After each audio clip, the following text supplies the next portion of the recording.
Good evening, ladies and gentlemen. Welcome to this week's installment of Hit the Deck.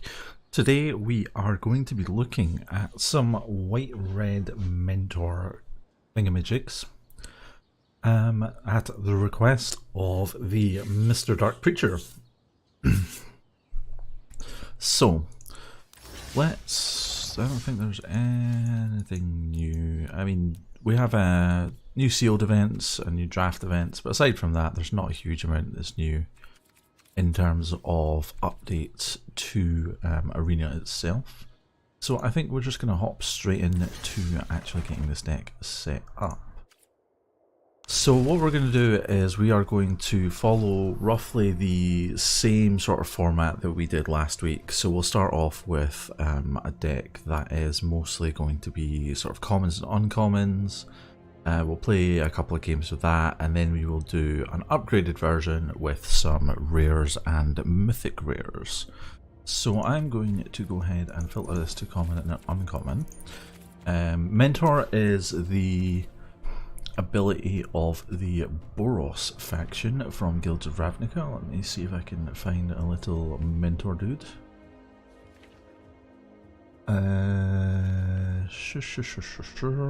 Sunhome Stalwart, here we go. So Boros is the red-white faction in Guilds of Ravnica. They are effectively the police force of Ravnica, and as such they have a lot of effects that deal with like a lot of their theme is sort of justice based. So you have cards like Justice Strike is a Boros card, you know, things like that. But their actual mechanic in this set was called Mentor. Well, it's called Mentor because we're still in the set. Basically, whenever a creature with Mentor attacks, you can put a +1/+1 counter on another attacking creature with lesser power. So if this Sunhome Stalwart attacked, you could put a +1/+1 counter on a 1/1 that was also attacking. They both have to attack together, and the counter goes on. Cannot mentor yourself, so the Sunhome Stalwart could not mentor himself if he was attacking alone. Similarly, if we had two Sunhome Stalwarts, we could not mentor each other because they're both the same power and it has to be lesser. If we had a Blade Instructor and a Sunhome Stalwart, then we could use the Blade Instructor to mentor a Sunhome Stalwart. If we had two Sunhome Stalwarts and a Blade Instructor, we could then chain them so that one was bigger than the other, and that mentor would trigger, and it would trigger onto the other one, so they'd all be 3/3s. Well, he would be a 3/1, but the two Stalwarts would be 3/3s. So that is vaguely how Mentor works. It appears on both white and red cards. In terms of commons and uncommons, there are not a lot of cards that it appears on. There's what? 5, 8, 9. If we expanded that out to rares and mythic rares, there would be a lot more, but we will get to that in time. So Sunhome Stalwart is actually a really good place to start. It is a fantastic card. A 2/2 with first strike for 2 is great. The fact that it has Mentor is kind of an added bonus at this point. If we have something that is lower than it, so like say this Goblin Banneret, we could then mentor the Goblin Banneret. However, in terms of other things, it's probably not going to hit too much, but still a 2/2 first striker for 2 is something that I am prepared to pay. In terms of sort of deck archetypes that Mentor is going to fit into, you're generally going to be looking at a sort of either a really aggressive weenie deck or a more mid-rangey deck, depending on exactly how you build out the top end of your curve, and a lot of that comes from the rares and mythic rares that we'll look at later on. So Blade Instructor is a good, it's an okay choice. It's not a fantastic choice because it's a 3/1 and it dies to so many things. we may throw it in if we need to. A 3-1 for 3 is a bit meh. If it was 3-2, I would be more inclined to take it, but a 3-1, you're really basically getting one mentor out of it and then it dies. Parhelion Patrol is actually really quite good. Flying and Vigilance make it very evasive. It dodges things like Seal Away, it dodges Take Vengeance, whatever the Gideon's card is that deals damage to attacking creatures. It doesn't dodge that, but a lot of things that require target and tap creatures, this will get around. Again, it is only 2 power, so the targets for its mentor ability are not going to be too great, but it is a flyer. And we do kind of need defense against flyers, so I'm gonna chuck a couple of those in. Whether we up this to 4 or keep it at 2 at this point, we don't know. We will maybe see that in a little bit. Goblin Banneret. So this card is really interesting. It is a 1-drop, a 1/1 Goblin Soldier that you can pump for 1 colourless and 1 red mana. Now, the fact that you can pump this is quite significant. However, the way that Mentor works, you need to pump it before combat, so you kind of give away what you're doing. Still, I mean, for a 1-drop 1/1, you can start. I mean, you could pump it once and then Mentor Sunhome Stalwart. And then you can kind of chain them off of each other. And by that I mean, you pump the Banneret becomes a 3/1, you mentor the Sunhome Stalwart becomes a 3/3.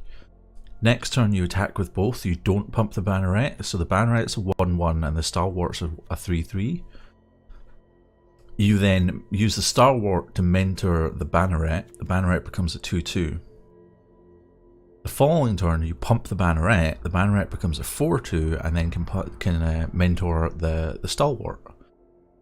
I mean, you don't actually have to do that, because you could still get another token on it without pumping up the Banneret, but it's entirely up to you. But these two can sort of chain off each other. There are kind of a lot of cards that can do that. So I'm gonna throw 4 of these in, because it's a nice cheap card. The other one that I'm going to throw 4 into, and I'm kind of skipping ahead a couple of cards here, is this Boros Challenger. So he's basically a better Blade Instructor. He kind of combines Blade Instructor and Goblin Banneret in that he has a lot more power, a lot more toughness, slightly less power than the Blade Instructor. However, this guy can also be buffed. So it costs 4 mana, which is a little bit expensive, but it does give him additional toughness as well as power. So he becomes more survivable. And when you use him, you can mentor basically, anything that is 3 power or less, unless you have a lot of mana to spare, in which case you can, in theory, mentor quite a lot of things. So we'll chuck 4 of him in. He's good. We like him. So we have a 1-drop, we have 2 2-drops, we have a 4-drop.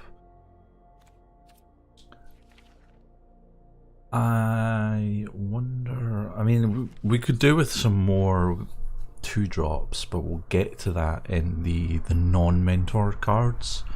I kind of want a core of mentors that can cover a variety of powers, so that we can play Kamehame. Hi Dragon Racer, how are you today, buddy? Yeah, I would like to have a sort of rough spread of powers on our mentor creatures, so that regardless of what we play, we have options in terms of what can mentor what. Which is kind of why I was good with having the Boros Challenger and the Goblin Bannerets, because they can change their power, and therefore they can effectively fill in to spaces that we don't have covered already.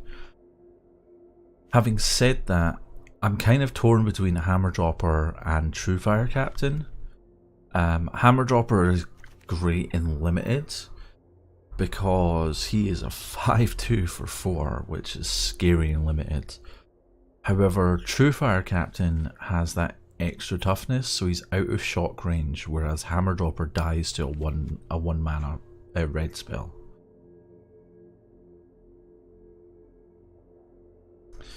The downside is this guy's a knight and this guy's a soldier.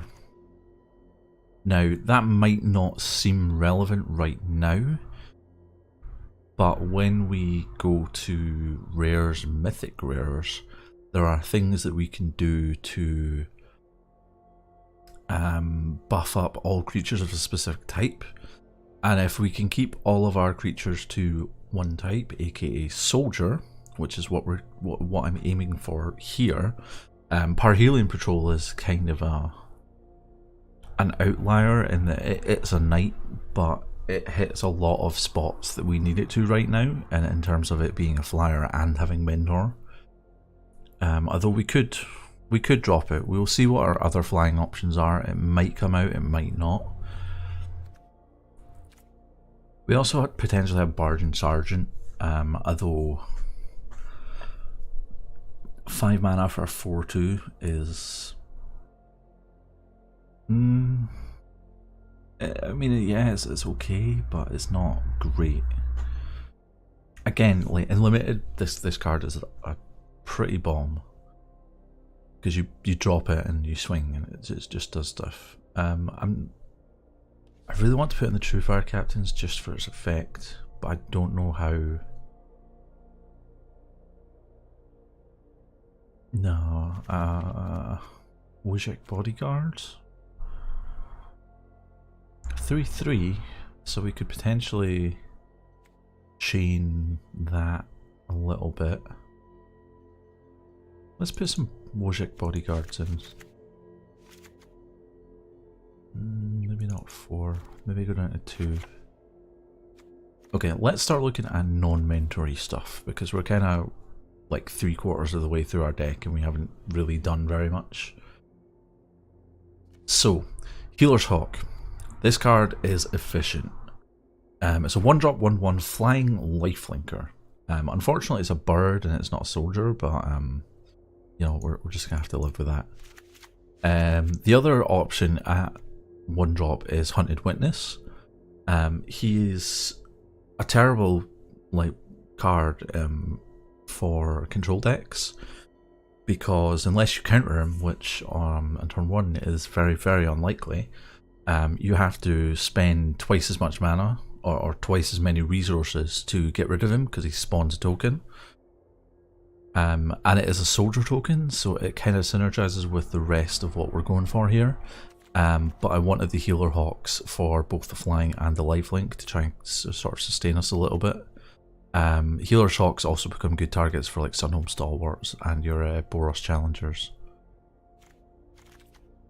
Rustwing Falcon is another decent choice if you don't have Healer Hawks. You drop the lifelink for an extra toughness, which may or may not be relevant. Hi Freya, how are you?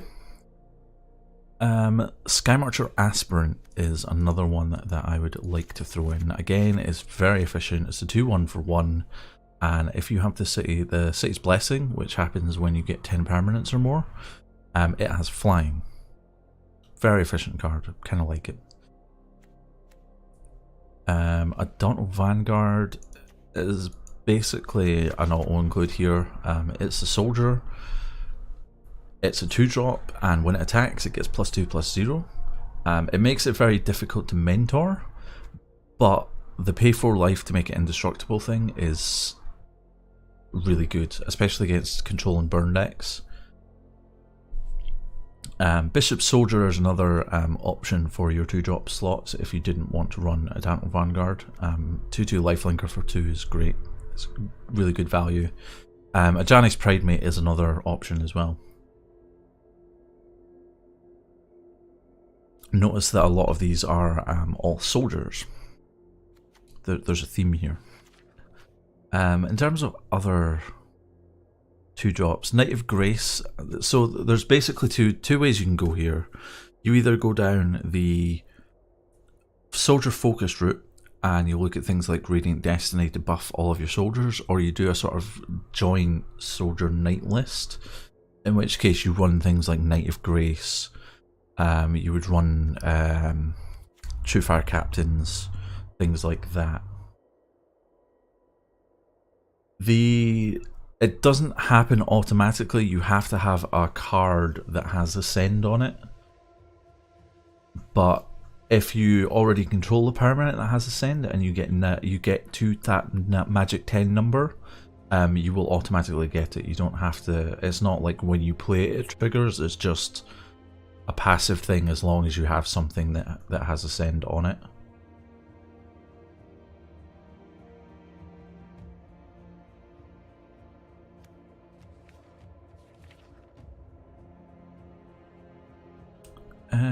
Mesa Unicorn's potentially pretty decent here as well. A 2/2 for 2 with lifelink, again very efficient, but it doesn't really have any synergy with anything else. Pride of Conquerors is actually really good.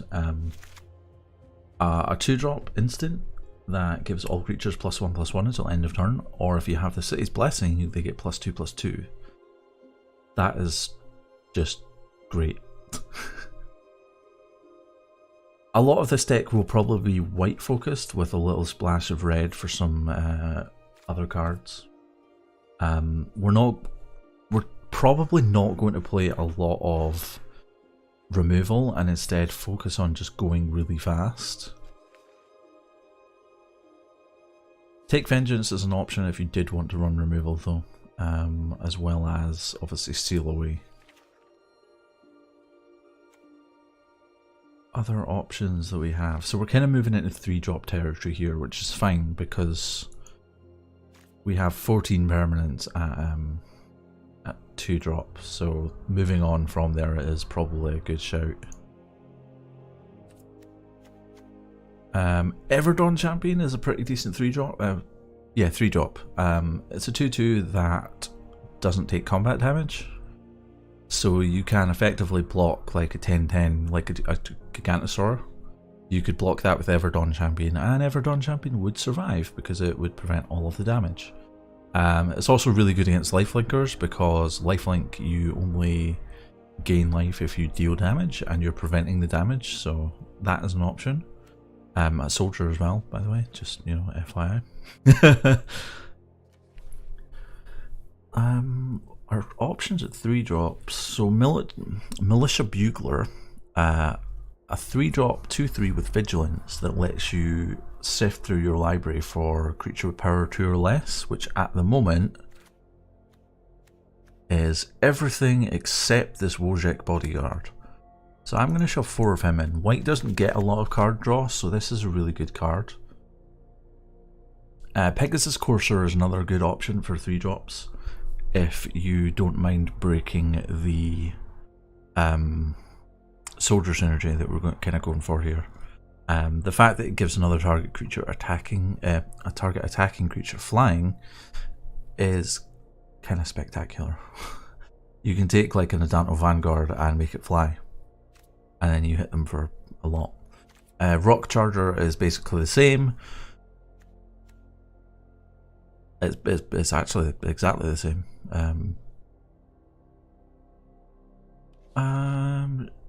Sergeant Arms is a potential option if you want to kind of have something that you could play at 3-drop but maybe hold it back later, because it creates soldier tokens when you kick it. I'm not going to include it because in terms of 3-drops it's a little bit inefficient. Sworn Companion is another okay choice for 3-drops. It creates 2/1/1 white soldier creature tokens with lifelink, which is pretty strong. It's at sorcery speed though, so if this was an instant, it would probably be not on good.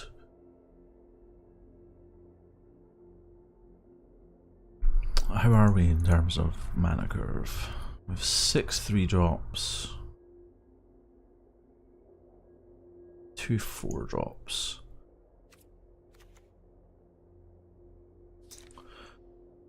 So in terms of 4-drops, Baird is a decent choice. He's a very defensive choice though. His effect basically will keep you safe if the opponent taps out and then tries to attack you, but you tend to not want to attack with him just so that the opponent doesn't like block him with some giant gribbly monstrosity. Aven Sentry is actually an okay choice at 3-drop as well. I still prefer the Parhelion patrols just because they have Mentor, and they have the extra toughness which takes them outside of shock range.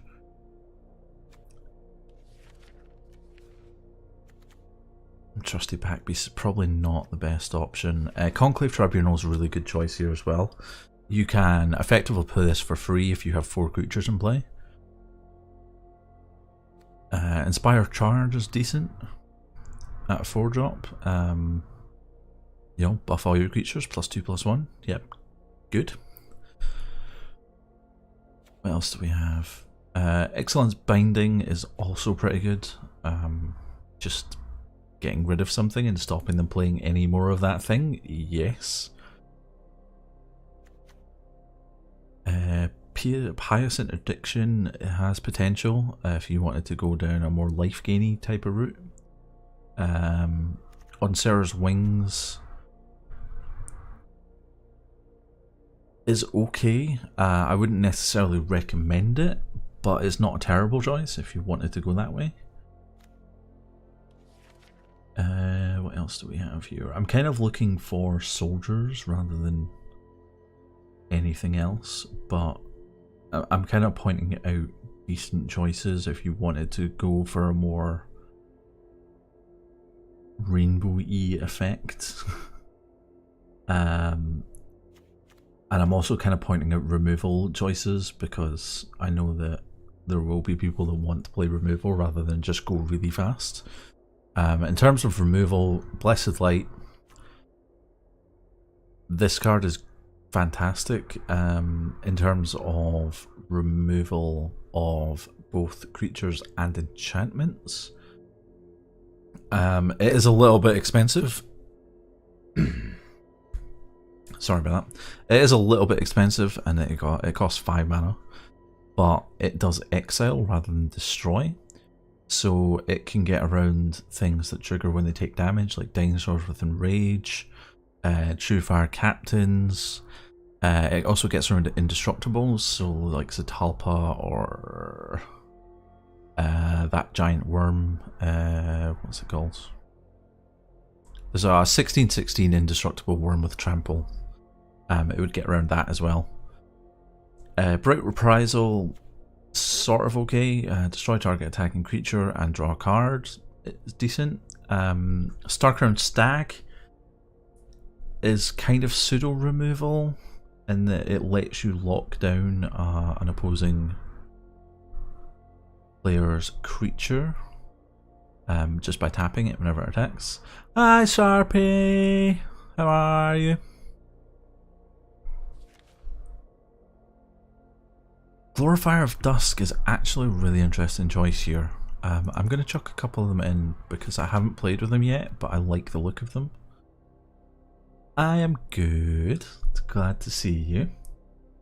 In terms of its power toughness to mana cost, it's not great, given that it costs 5 and it is a 4/4. However, the fact that you can give it flying or vigilance, yeah, I kind of like that. I haven't played with it yet, so it might turn out to be terrible, but it is a soldier, so we're kind of okay there. The rest of these are pretty much terrible. Okay, so in terms of red spells, the only red that I would really run at this point would probably be removal. So we'll probably be looking at things like Shivan Fire or Shock. Red doesn't really have a lot of soldiers, it tends to do warriors. Just because of how the magic color pie works. So red tends to be more of an instinctual aggressive color, which fits warrior more than a sort of disciplined soldier / knight type, which is why white gets a lot of soldiers, and black as well actually, because they're quite disciplined. Whereas red tends to be more just like in your face, smash you, and it tends to get the sort of bulk of warriors. Obviously there are some, there's pirates in here as well from Ixalan, but there are some exceptions to those rules. I'm trying to find one that's not a warrior here, and all I'm seeing is warriors. Oh, there's a knight. See, it gets knights. I mean, it's not the best knight ever. It's not terrible. So in terms of a red, I mean, our options basically in red are burn spells. So Shivan Fire, Shock, maybe like Warlord's Fury is not a bad thing.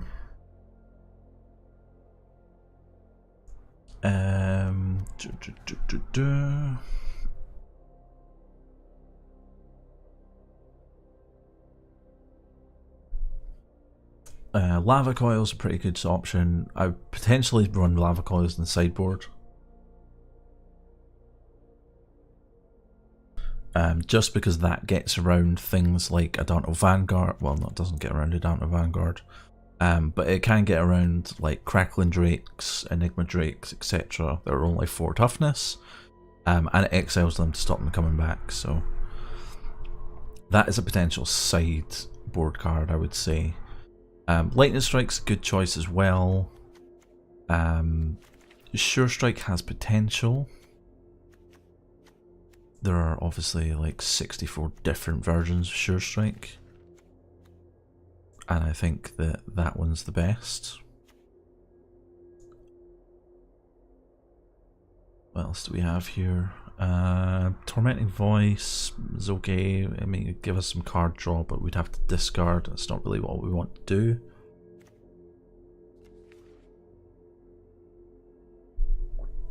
Fight with Fire has potential for removal. Fiery Cannonade would probably kill our entire board as well as the opponent's, but you know, if shit happens, maybe.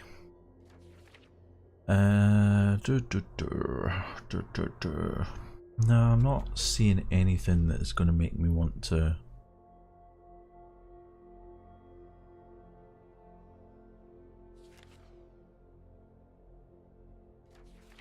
There's nothing.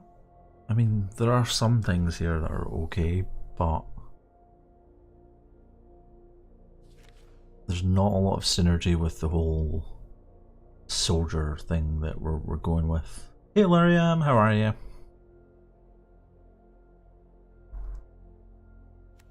I love the flavor text for Fiery Finish. Negotiations reached an abrupt conclusion.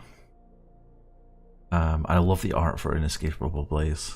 It just, this guy running in terror from a giant fireball. Okay, so I'm gonna skip all of the multicolored cards until we get to the red-white cards, because you know, we can't actually. Well, we can use some of these. Specifically, we could use the invert side of invert and then we could use Piston Fist Cyclops if we wanted to. Got you on the big screen while you're cooking? Oh no. I'll do my best. Okay, so Integrity Intervention is one that I am going to put in. Integrity will buff a creature that we have, or Intervention can destroy. Well, it does damage, but if you use it on the right thing, it's going to destroy something. It also gains you a little bit of life at the same time. Fresh Faced Recruit is actually a really interesting card. A 2/1 for 2 that has first strike on your turn. The reason it's interesting is the hybrid mana.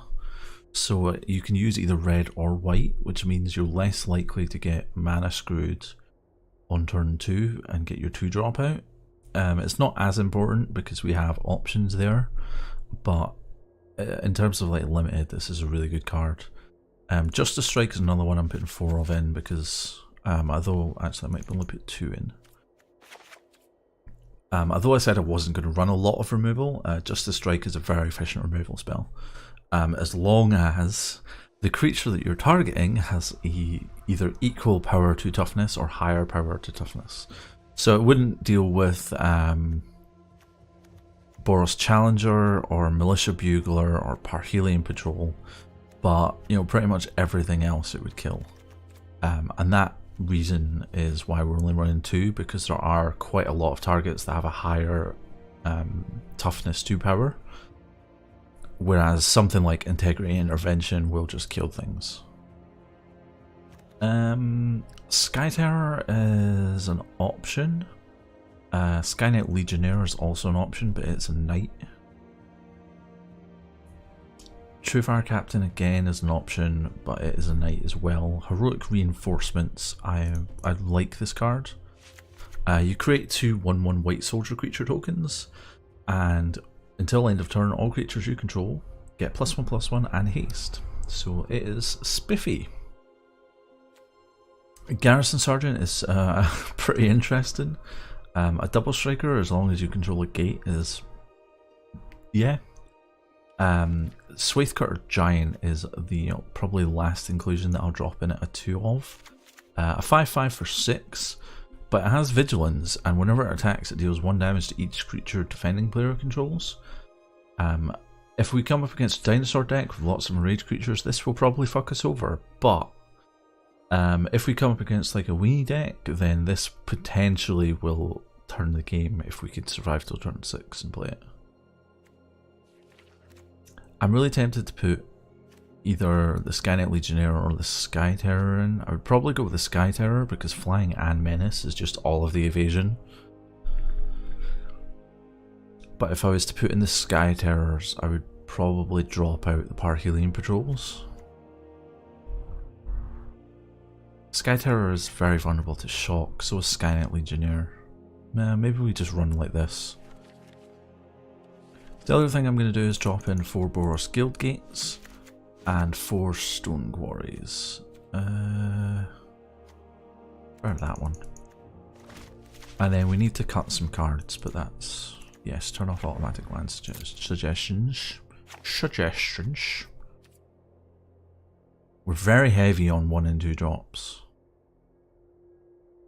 But that's fine because we're basically a weenie deck.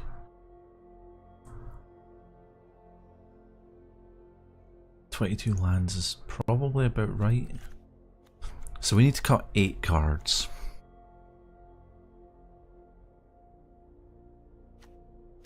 I'm probably going to cut the Parhelion Patrols anyway because they're a little bit inefficient.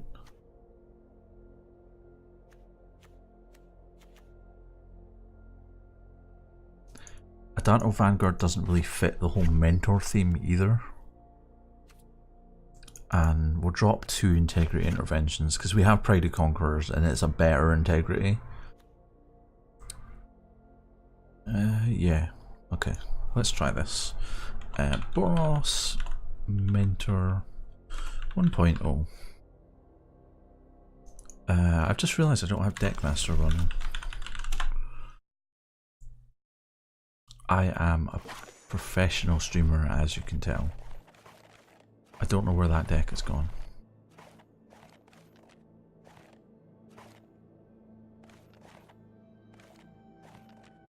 Okay, Deckmaster is now running. Although, you know, it didn't really affect things until this we start actually. Oh, there it is. Yeah, okay, let's give this a couple of games and we will see how it does. Boros Mentors. Let's go. So if you want to activate Deckmaster, please refresh the page and it will start working for you, hopefully. We also have MTGBot in the channel, so if you want to look up a card, you can !card and then type the name of a card, and MTGBot will helpfully give you the card text. So this is okay. I would have preferred this to be the mountain, but we're going to keep it. We're going to go turn 1 Healer's Hawk.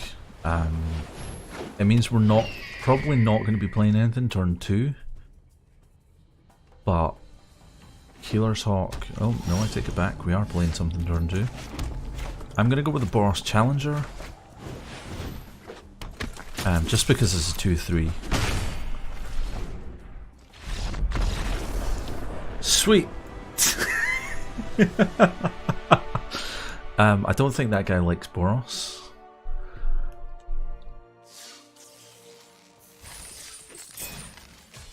Okay, let's go again.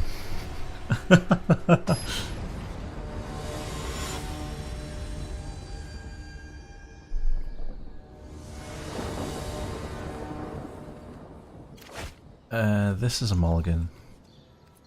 This is also a mulligan. Yeah, we're gonna have to keep that. Land, sure.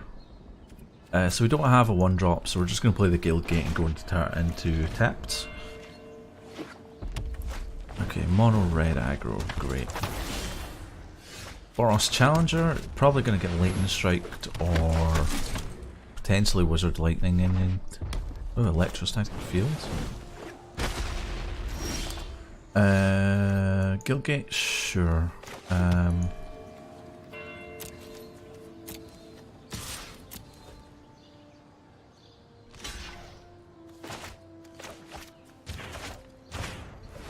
doing this just so I can kill the electrostatic field, because the electrostatic field is dangerous. Oh god, it's a Gutter Snipe. Gutter Snipe is also dangerous.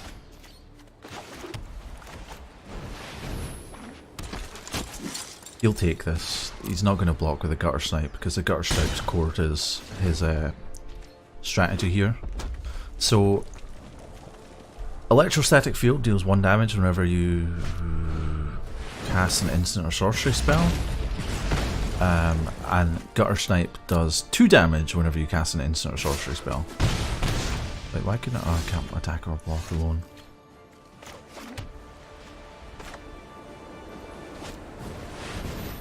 I mean, the 3 mana Banefire is a bit of a waste, but sure. Sure, buddy.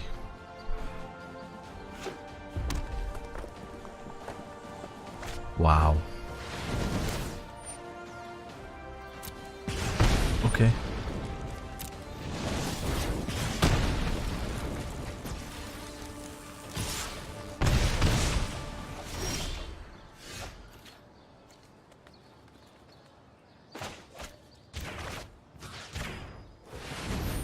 So we're going to intervention that. It gets rid of it, it gets us a little bit of life. We still can't block shit because he keeps fucking destroying our creatures.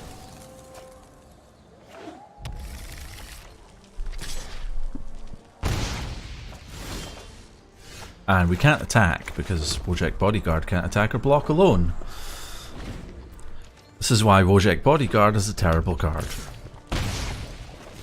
Militia Bugler is a good card.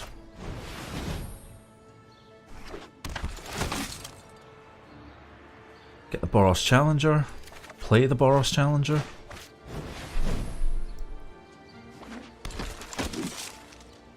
Watch as he has 2 lightning strikes and kills them.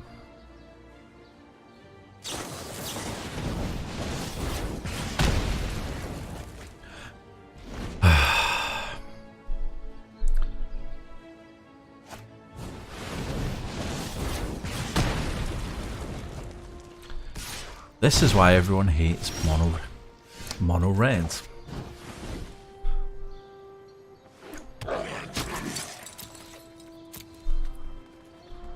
Fuck off. I'm done. Mono red can go and die in a fire.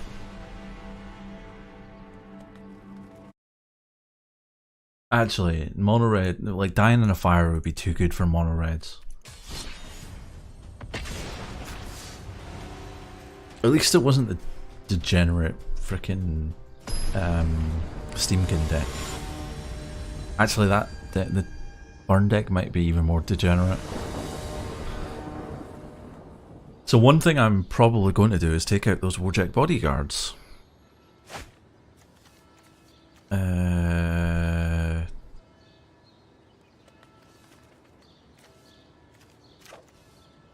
Opponent has mulligan to 6. I'm kind of tempted to do the same.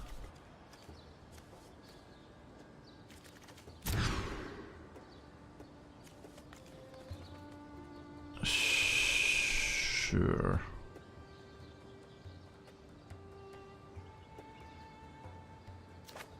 Please give me another land. Preferably a mountain. Plains? It's not the best, but I'll take it.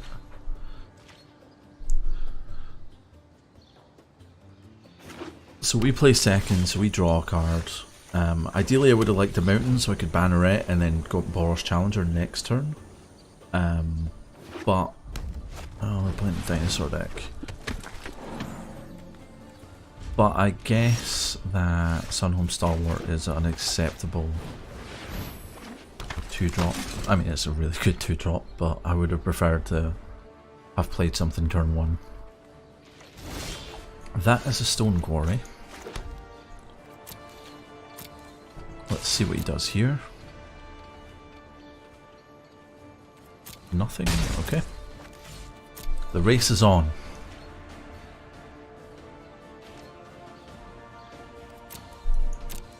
Oh wow, he's mana screwed.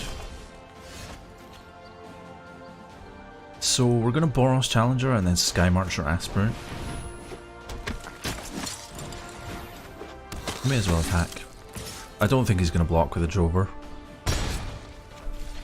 If he is playing dinosaurs, then his dinosaurs likely cost like 4 or 5 mana.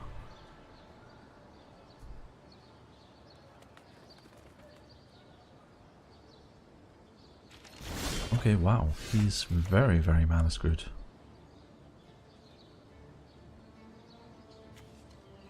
Always punch them in the face. Yes, exactly. I'm going to Wojek Bodyguard, just so that we can get some mentoring going next turn. I was going to say, if he's sensible, he'll block the Sky Marcher Aspirant before it gains flying, but...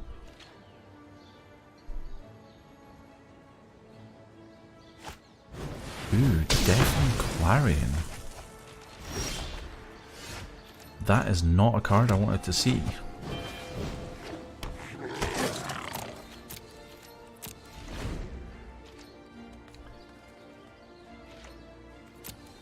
Is he trying to play white, green, red control?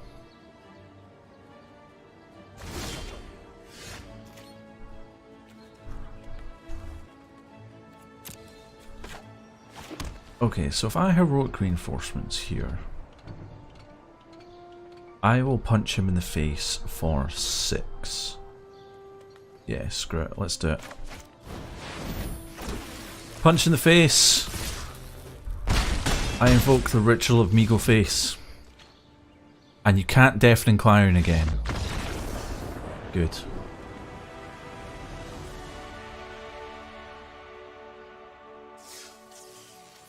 Yay, we got a pack. Let's open the pack. Open the pack, open the pack, open the pack. Open the pack, open the pack, open the pack. Lazav the Multifarious. I hate this guy. I hate this guy. In terms of other cards, like there's a lot of nice budget cards. Dimir Spybug is a pretty awesome card in a Surveil deck. Beam Splitter Mage is full of memes. He should be called Meme Splitter Mage, but Command the Storm is okay. Dazzling Lights is okay. Notion Rain's pretty strong. 2 cards and Surveil 2, but it does do 2 damage to you. Pitiless Gorgon's kind of fantastic. And a Guildgate is a Guildgate. What's one thing you've noticed in these types of games? What's that, Dragon Racer? So, Boros Mentors. We're going to take out these terrible Wojciech bodyguards. What was the name of the real popular card game from a few years ago? Hearthstone?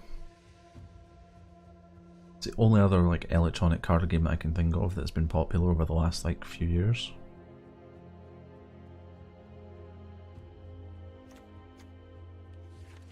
So we kind of need another mentor target. Actually, no we don't. We're going to put Mentor of the Meekin. Oh no, that's a rare. I'm not doing rares right now. Common, uncommon. There we go. Yeah, the more often you punch them in the face, the quicker they quit. Yeah, that's true. Okay, so we dropped the 3-drop Wojciech Bodyguard. I'll shove in 2 Blade Instructors. Yeah, I'll shove in 2 Blade Instructors. They die really easily, but they fill the same role as the Wojciech Bodyguard, only they can block and attack if they're the only thing I have on the board. So they're a little bit more of a threat. Yeah, it's Hearthstone. I thought as much. Yeah, we're keeping this. So we have a 1-drop into a 2-drop into another 2-drop. Probably 2-drop Boros Challenger first. And we have a combat trick if we need it. Blazing Shoal. That was a great card.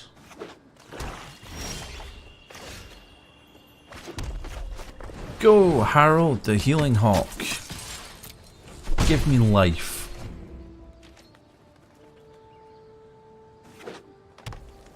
You would have absolutely no idea what to do with this game? Well, I mean, I like to think that I'm sort of teaching everyone some things and stuff. Well, sir, that was mean. And you can get Justice Strike to death.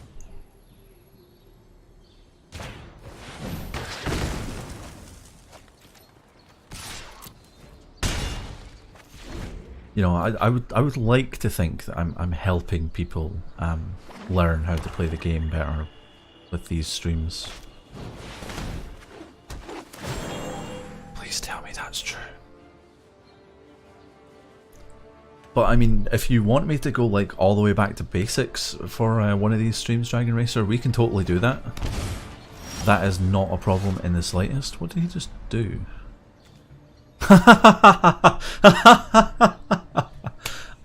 He paid 2 life to have the Overgrown Tomb come in untapped, but the card effect says it comes into play tapped, so it, yeah.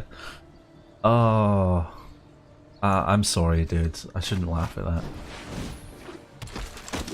I shouldn't, but it was funny.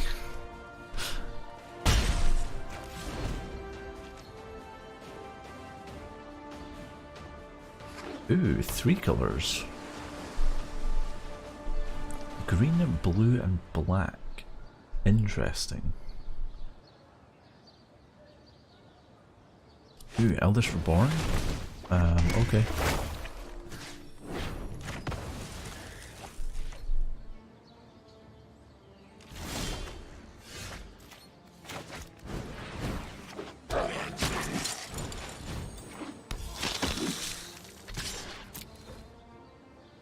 You gonna block finally? I mean, he kind of has to at this point. Yeah, that's what I thought.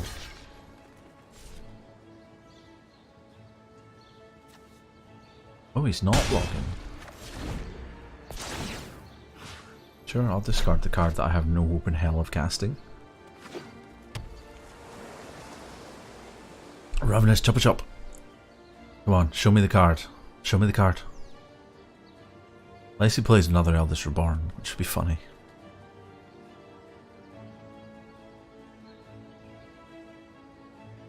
Golgari, fine bro. Getting back a Crawl Harpooner. I'm confused as to why he didn't save that for a turn.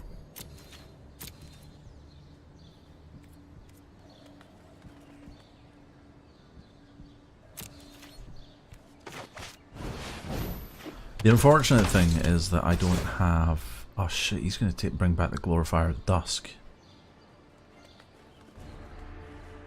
Oh no.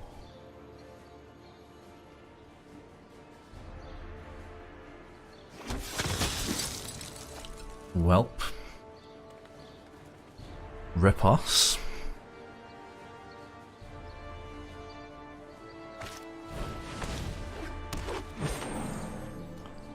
Damn. I didn't think about that actually.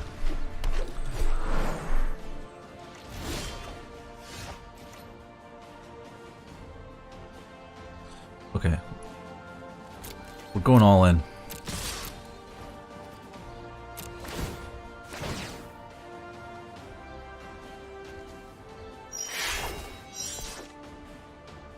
We're going all in, boys. And Sharpie.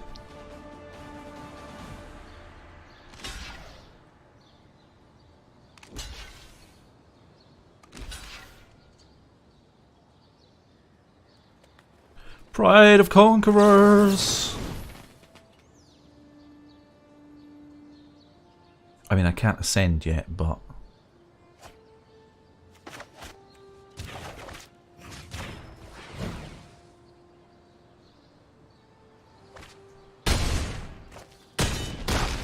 So, although that looked like a really bad trade-off, what we have done is we've taken away a really big threat in the Glorifier of the Dusk. And we've kept our board state intact. It does mean that we die to like Richless Suit here.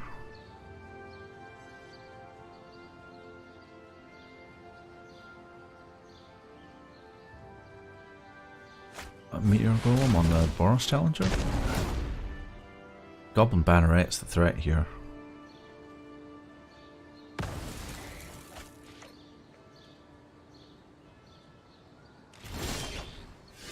Which is why we have another one. Can't really attack though.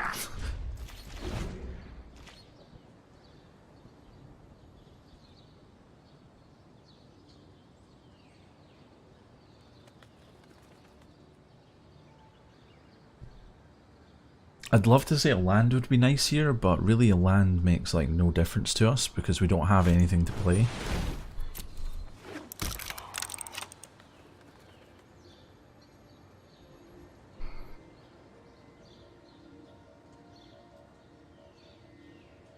We're also pretty dead. Like if he starts attacking with the Golgari Finebroker or the Meteor Golem, we have to start making unfavourable trades.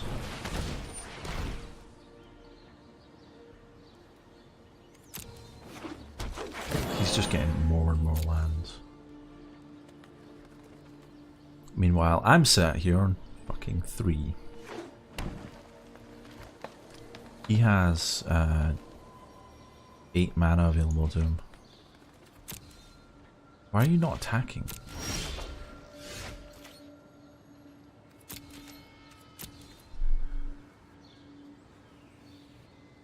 I don't have any combat tricks right now, so attacking would be a really bad idea.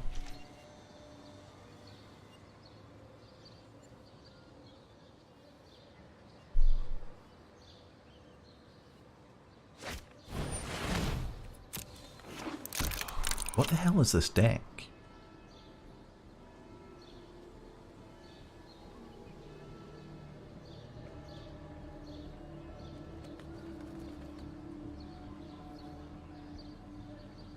I'm really confused as to what the blue is for in this deck, because he's not played any counter spells or blue cards.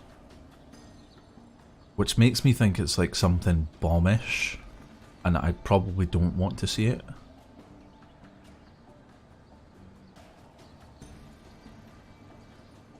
Ooh, Vraska Golgari Queen. Well.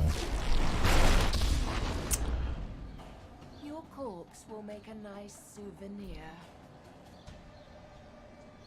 I was gonna say there's like no point in -3ing because like you can kill all of these things at will. Lands. Milso Bugler's not land, but I'll take it.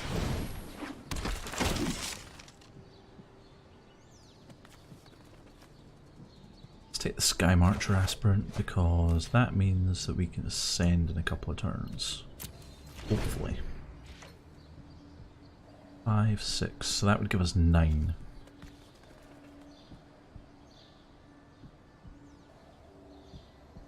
Another Golgari Locket. He's holding back the Crawl Harpooner for when the Sky Marchers get flying, so you can just drop that in.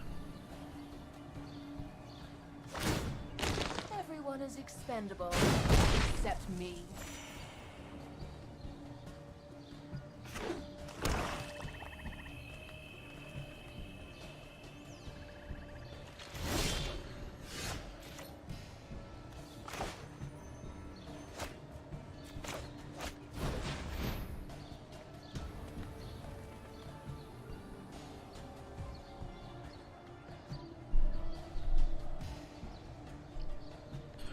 If we could draw land next turn, that would be ideal, because then we can heroic reinforcements, we gain ascend, and we can attack for lethal.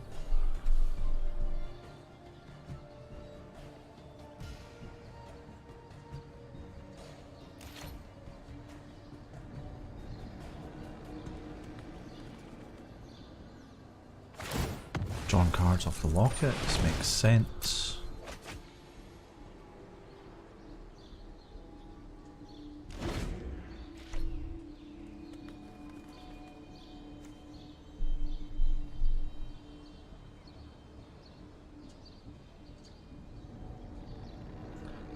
Opponent's deck is confusing me.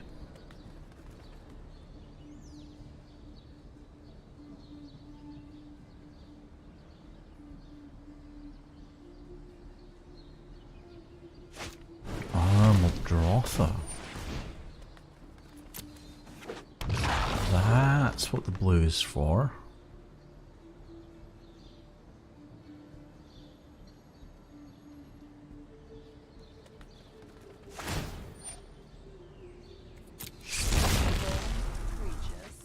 They vanish all the time.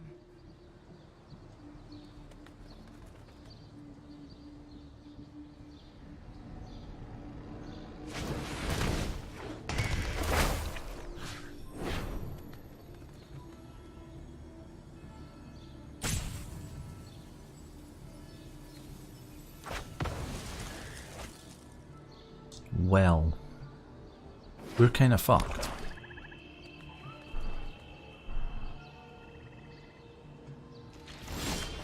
Why no land?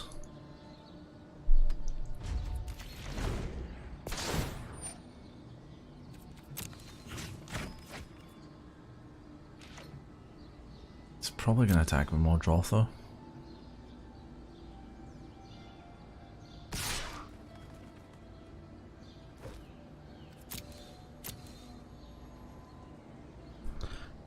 Yeah, I'm not going to block that and kill it so that you can then revive it with Muldrotha. I'm not that stupid.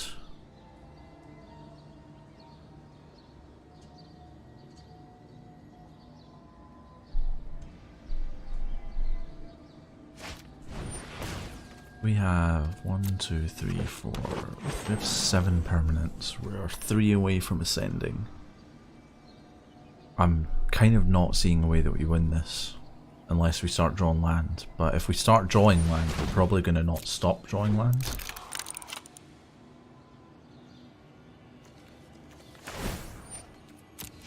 Yeah, nah, there's no way we can win this.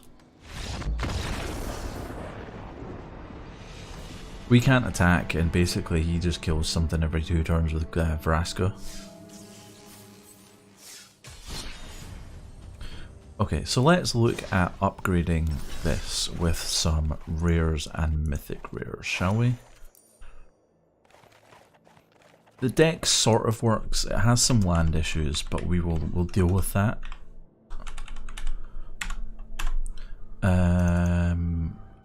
Before we do that, actually, there's one other change that I would like to make.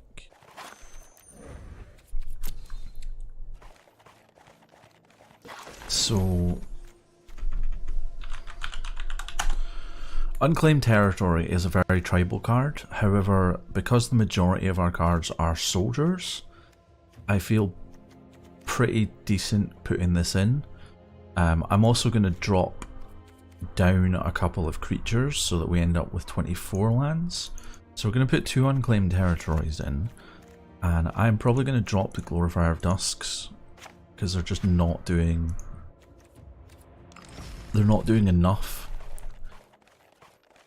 Where'd the deck go? Oh, it's there. And then based on that, we'll then build Boros Mentor 2.0. So when it comes to rares and mythic rares in these colours, we kind of start getting some really kind of insane... Look, I'm done with the filters menu, thanks. We start getting some really kind of insane combos available to us. I mean, we could Legion's Landing, which would give us an extra creature, however, it's not a soldier. Dawn of Hope, I would like to include 2 of, because we have quite a lot of life gain, or we will by the time we're finished this, in terms of we have Healer's Hawks, we have Integrity Intervention. Actually, that's pretty much our only life gain at the moment. It gives us a little bit of card draw. This might end up being a sideboard card, but for the moment we're going to include it in the main deck. Tecatli Honor Guard is another card that I would potentially recommend for the sideboard. It turns off a lot of enter the battlefield abilities, so in the last game, we saw Meteor Golem,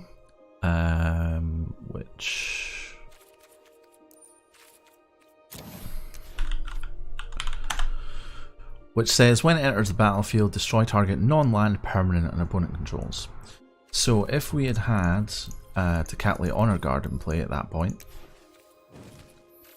the enter the battlefield trigger wouldn't have triggered, so it would have just been a 3/3 for 7, which is fucking terrible.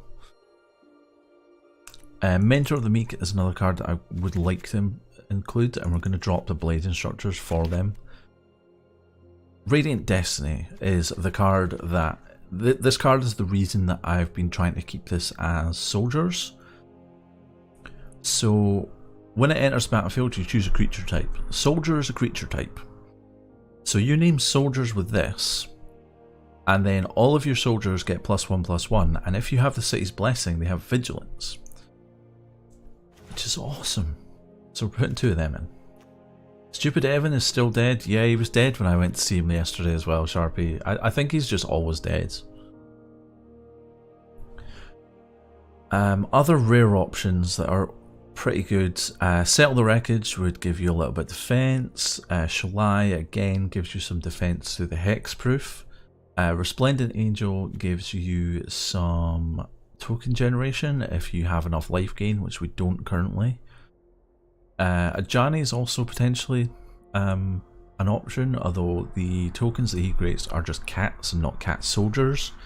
But he does give you he does give you +1/+1 counters on your creatures, and has the potential to reanimate like half of our deck right now. Lyra is pretty strong. Flying First Strike, Lifelink, other angels you control have +1/+1 lifelink. Obviously would be better in an angel heavy deck, but still a 5/5 for 5 with those 3 abilities is pretty strong. We're not going to put her in because she kind of breaks things, but this is the rare end of the spectrum, is where you can start going more sort of mid-range with things like Shalai, Leona Warleader's potential, Lyra, Cleansing Nova, Settle the Wreckage. They kind of give you answers and options, which is what mid-range is all about. You've also got things like Inspiring Commander, Light of the Legion is a potential. Sarah's Guardian is okay, it's kind of terrible, but she's okay. Inspiring Commander is actually a potential, something we could potentially put in here, so we'll drop 2 of them in and we'll see. We may drop him out, we may not. Zatalpa is a potential game ender. It does break the whole soldier tribal synergy that we have going on, but also destroys things, so 4/8 for a flying double strike vigilant and trampling indestructible monstrosity is pretty good. In terms of the red side, so we have Legion Warboss, which I would like to include. Maybe not 4 of, maybe only 2, we'll see.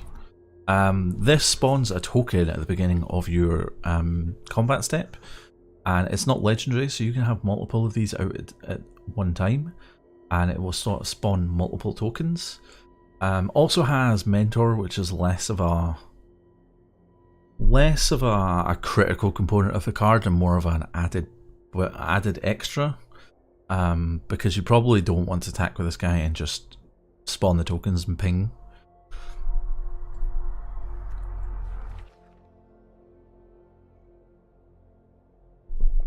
I'm kind of looking over these cards as we scroll through them.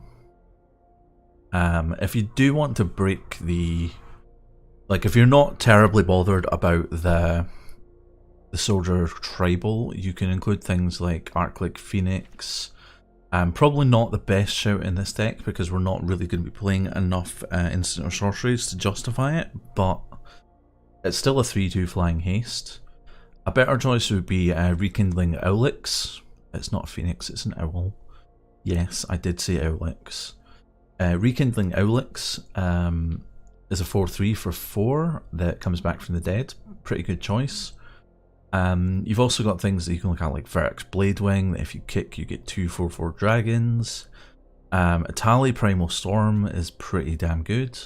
You get to steal the opponent's deck and use it against them.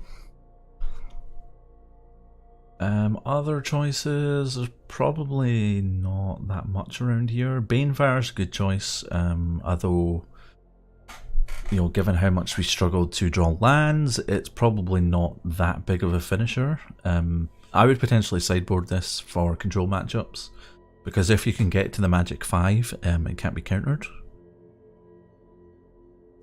There's no rare, nothing there, nothing there. Okay, so the red-white rares are pretty spectacular. Path of Metal. This card is pretty damn good. So when it enters the battlefield, it deals 1 damage to each creature that doesn't have First Strike, Double Strike, Vigilance, or Haste. This includes yours and the opponent's. Whenever you attack with at least 2 creatures that have First Strike, Double Strike, Vigilance, and or Haste, transform Path of Metal. So if we had, say, Radiant Destiny, and we had Ascended, and we all dropped Path of Metal, we could then attack with 2 creatures and it would transform because all of our creatures would have Vigilance. At that point, it then becomes Metzali Tower of Triumph, which we can use to either deal damage to an opponent or destroy creatures at random. This gets around hexproof because it is not targeting, it is choosing. Hexproof only says they cannot be the target of. If it is randomly chosen, it still gets through hexproof.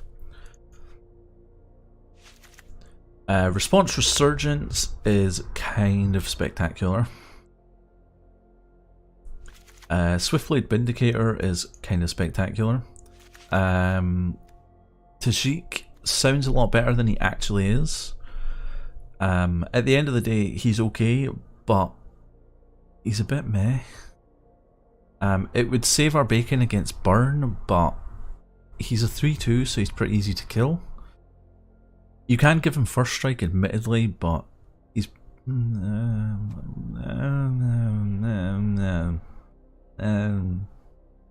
he's okay.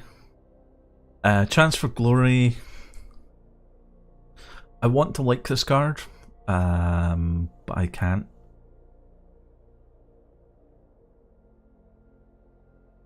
I guess, like, if you were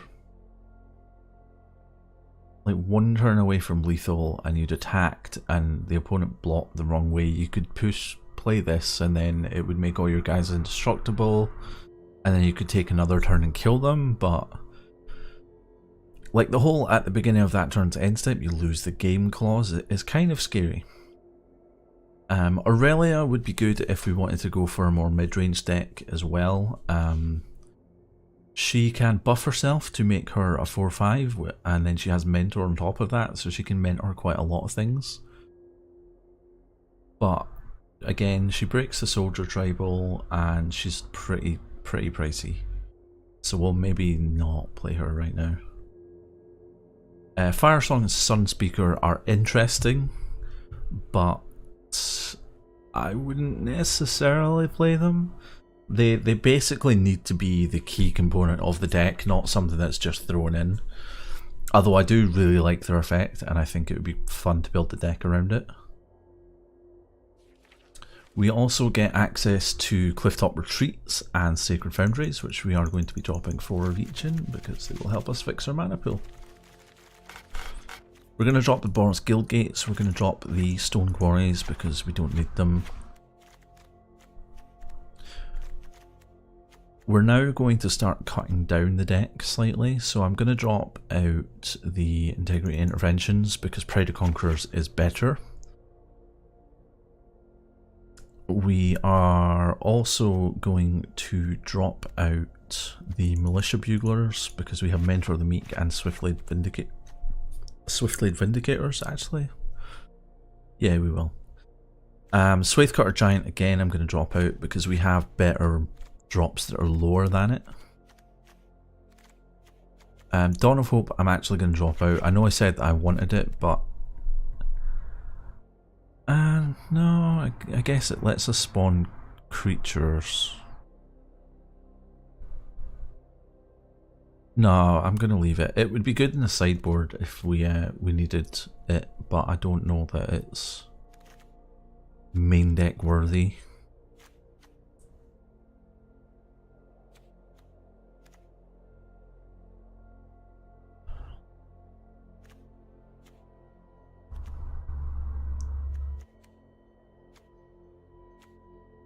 Gonna drop down to 2 of each of these 1-drops as well, just to get us to, well, no, actually I'm not. I'm gonna drop down to 2 Sunhome Stalwarts and 2 Boros Challengers, because I would rather get a handful of 1-drops rather than a handful of plus 1-drops. And then we shall give this a go. Oh, we need to change the picture. There we go. Okay, let's see how this goes.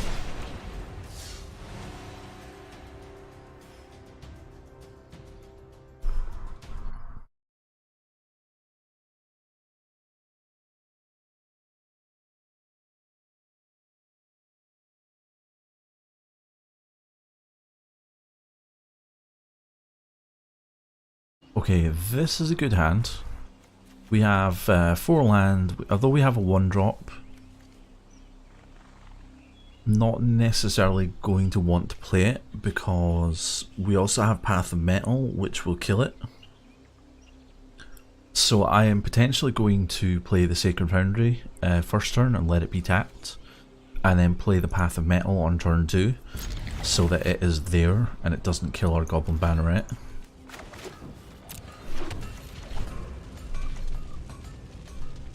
The Intangible Fat Man is our opponent today.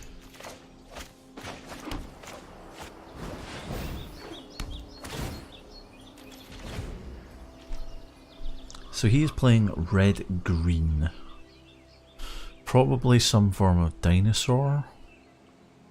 I'm guessing a Regisaur Alpha deck, but that's just a guess.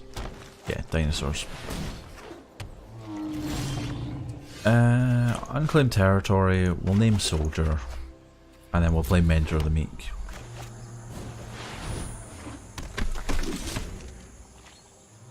So this means that next turn we can play the Goblin Banneret and draw a card. Unless he, yeah, shocks it.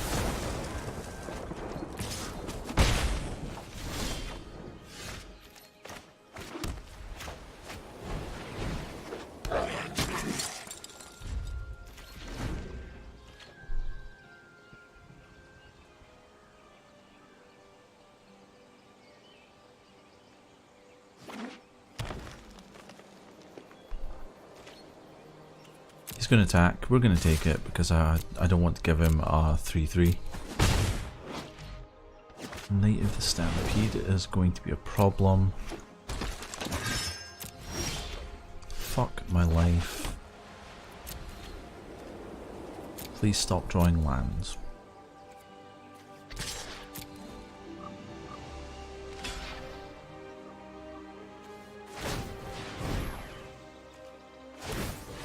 Thanks, guy. I was okay with that trade because Night of the Stampede reduces the cost of all dinosaurs by 2. We are going to Justice Strike the Charging Monstrosaur next turn.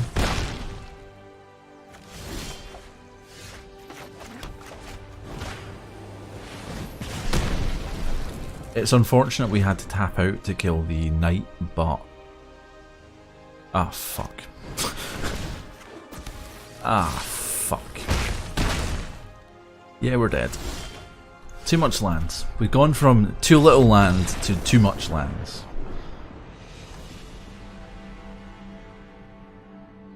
Welcome to Mana Flood. Population U. How much land do we have in the deck now? I'm sure we only went up to 24. Yeah, 24. That seems a little bit excessive. To draw what? 5 non-land cards out of the first like 7 turns? That seems a bit excessive.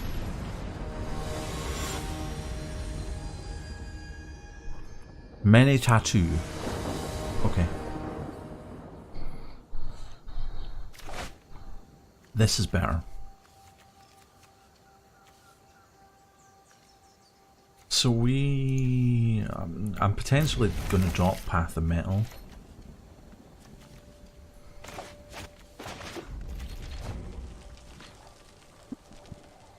Because we're not getting enough of the types of cards that we need.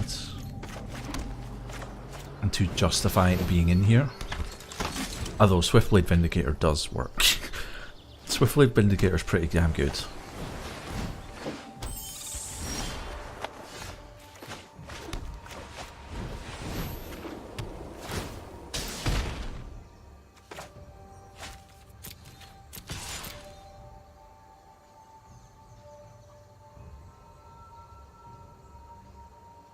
What you gonna do, buddy? You like my knot? My bot? Oh, MTG bot?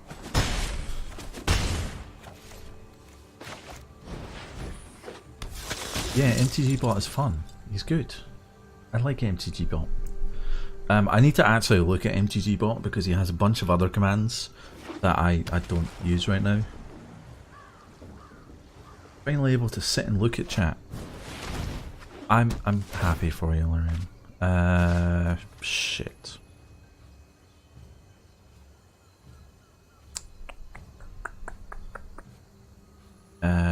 I don't really want to discard either of these, but Mentor of the Meek's probably the weaker choice.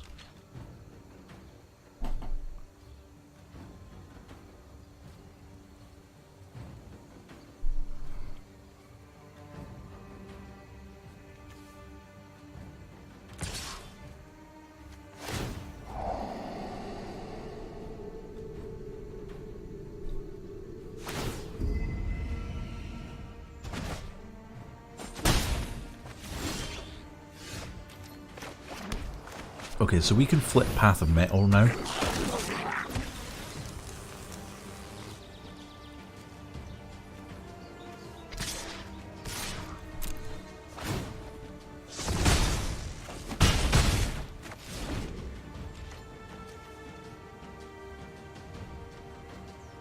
This also means that we can start killing off his creatures.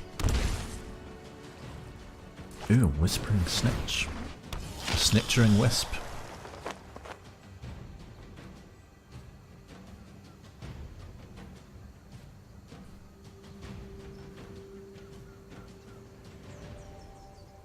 He's looking at the land. Thought Erasure? I'm sorry, pal. I only have a plains in my hands.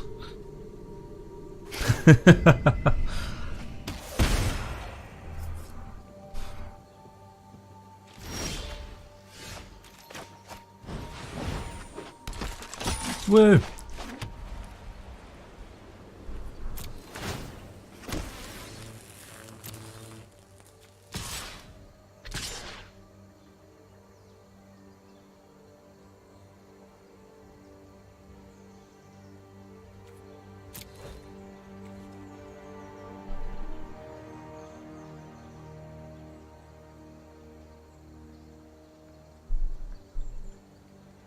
Your mom made some bomb sweet potatoes this year? Awesome.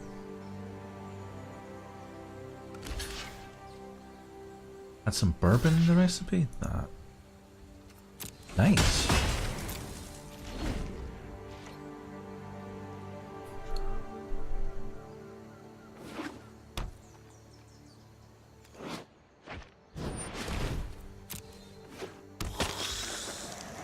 Demure Spybug.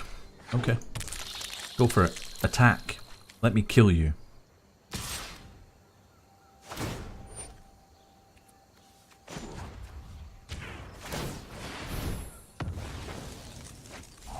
Oops. The mac and cheese and green bean casserole? Or are those two separate dishes? Please tell me those are two separate dishes.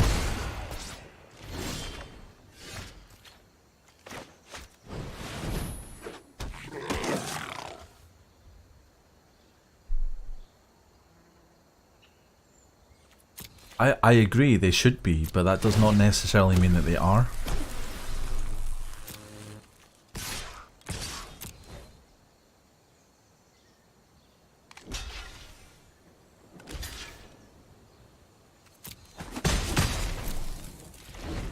That's exactly why I'm asking.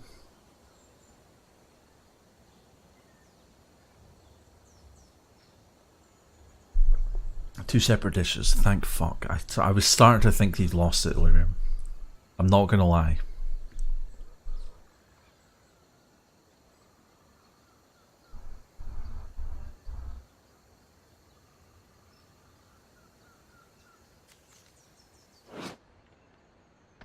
Unfortunately, we don't have the mana to use Metzil this turn, but sorry, Metzali. But we can ping him for damage.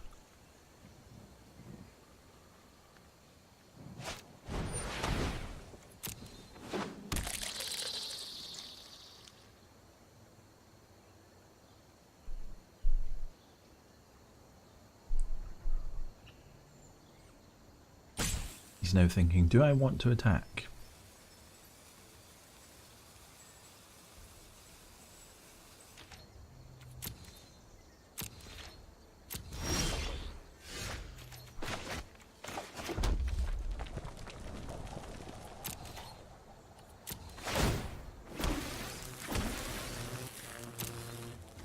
Unfortunately, I don't have a choice but to attack with those two. I forgot to ping him for damage.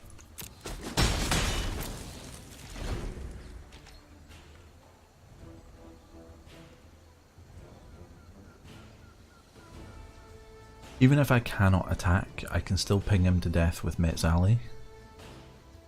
I don't know if he's realised that or not. Discovery? Yep, so your spy bugs are going to get bigger.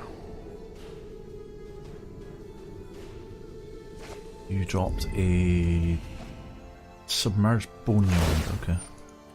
So we lose 2 life. He puts counters on those guys. He then attacks with them.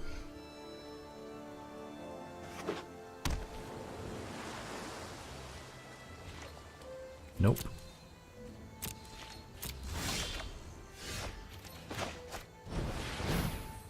Ping him for damage at the end of turn, Drunks. You can Sinister Sabotage that, really? Really?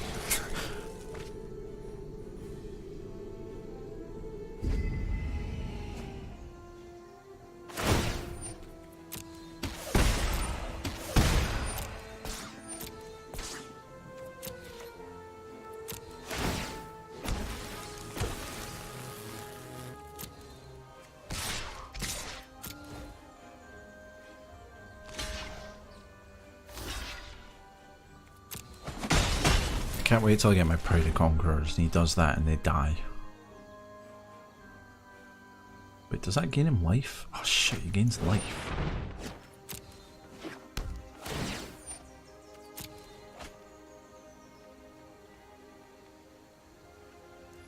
We are slowly losing this game.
mean, it still triggers.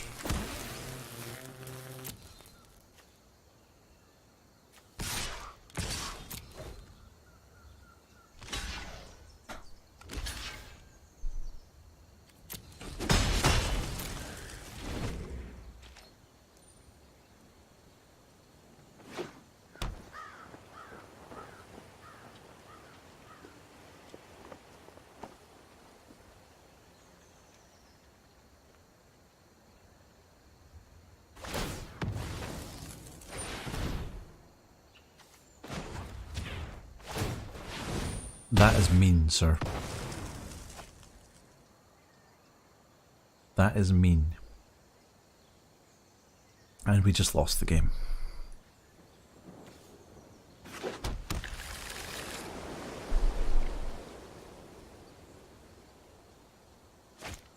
I don't have anything in my hands.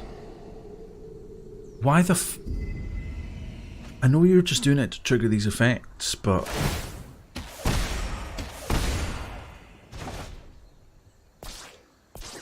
You could have got so much more value out of that.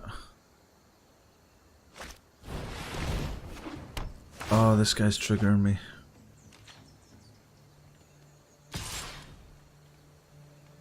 Guy's triggering me.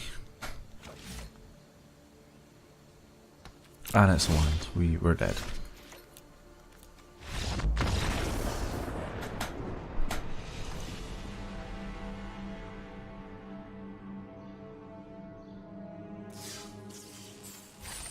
Okay, so what I would actually do is take out the Path of Metal. Although Metzali is really strong, we probably don't have enough things that we're drawing regularly to be able to cast it or flip it at least. And the fact that it deals damage to our creatures as well is a little bit, a tiny bit of a drawback.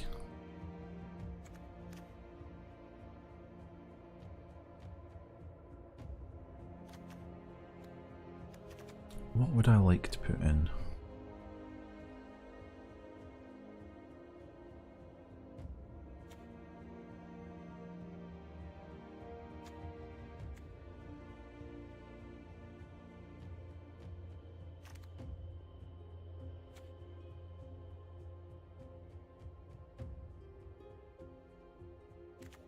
A little bit more removal would have helped in that game, so we'll drop in an extra Justice Strike and an extra Response Resurgence.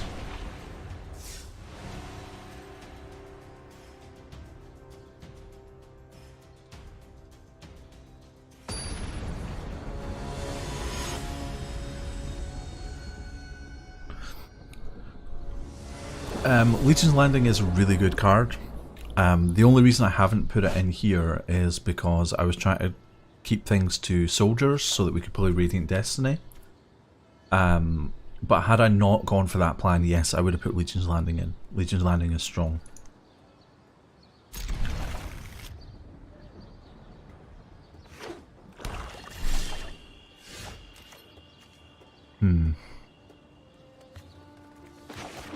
I'm going to pay the 2 life just so I can play the Banneret this turn. Hey Grimtides, how you doing, buddy?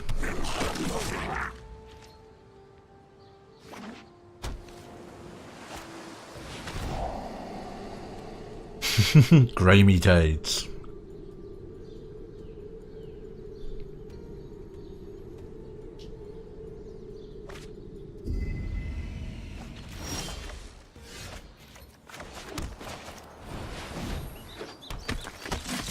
So next turn the Boros Challenger can mentor the Goblin Banneret. And we hit him for 4.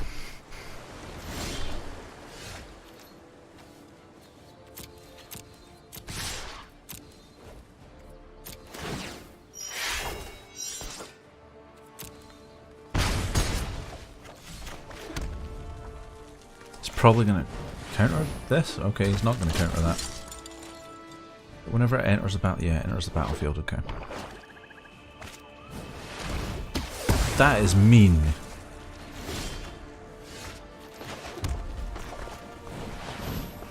That is mean. Fuck you, black-blue control deck.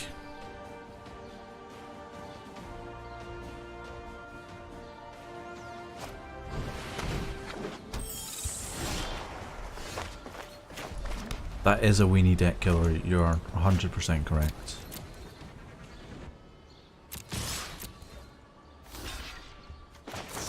Rainy Tide's almost as good as Kugels. I don't think anything is as good as Kugels.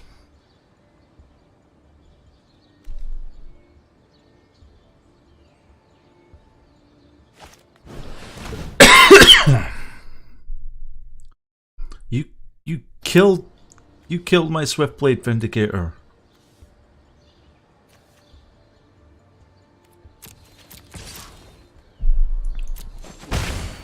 I should have played the Legion War Boss before combat.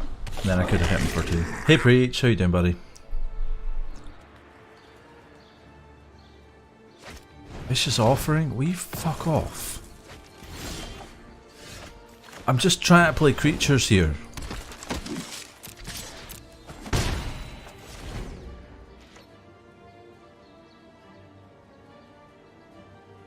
Ah!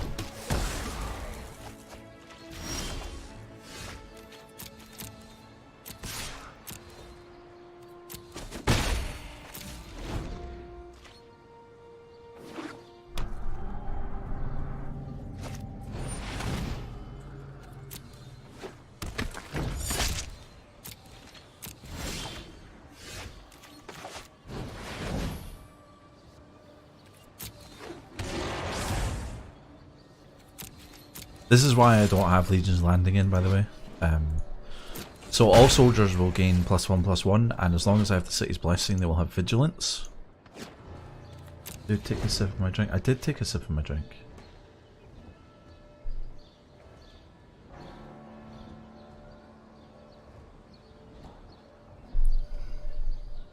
I mean, my coffee has gone cold now, so it's not really like a drink, it's more of a bleh.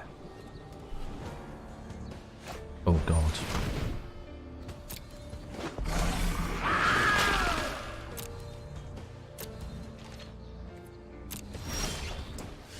Okay, so potentially we could double response the Doom Whisperer.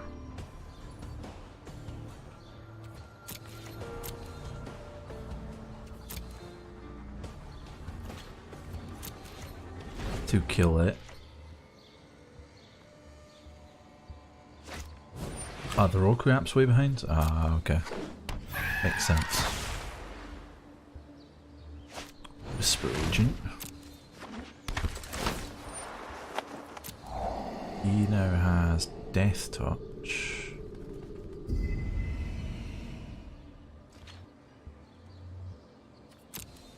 This guy hasn't quit yet? Dude, I'm on like 1...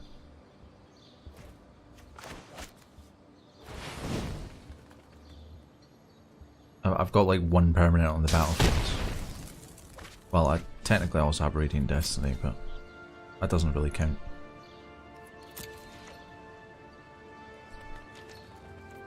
Yeah, Legion War Boss.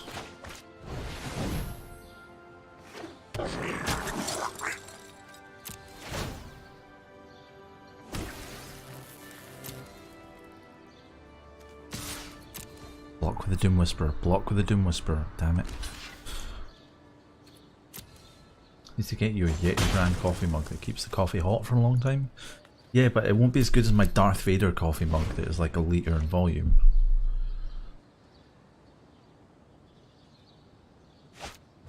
No! Stop it! This guy's really annoying me. He is very frustrating me. That will leave me without any blocker. Nah, no, I don't want to do that. Sure, I'll take 3. I'm on 24. I think I can afford to take some.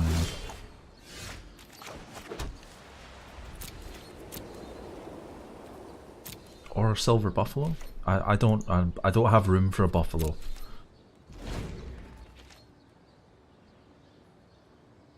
And I can't. I don't think I can afford a silver one.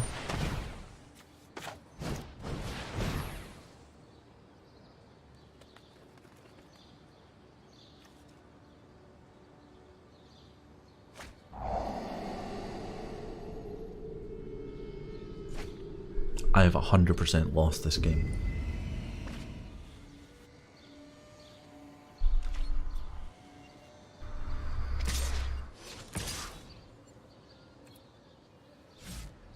Dude, I've got no cards in hand.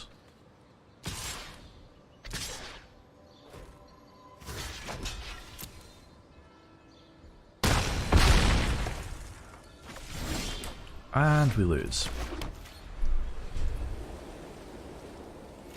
So the downside of Mentor, Preach, since you wanted me to kind of discuss Mentor and its mechanics, one of the major downsides of Mentor is that all of the creatures that it is on are small. The biggest creature that has Mentor is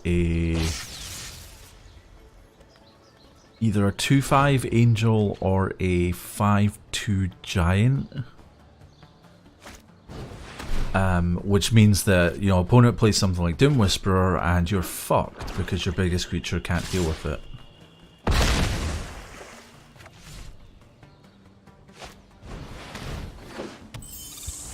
Yay, Harold the Healing Hawk.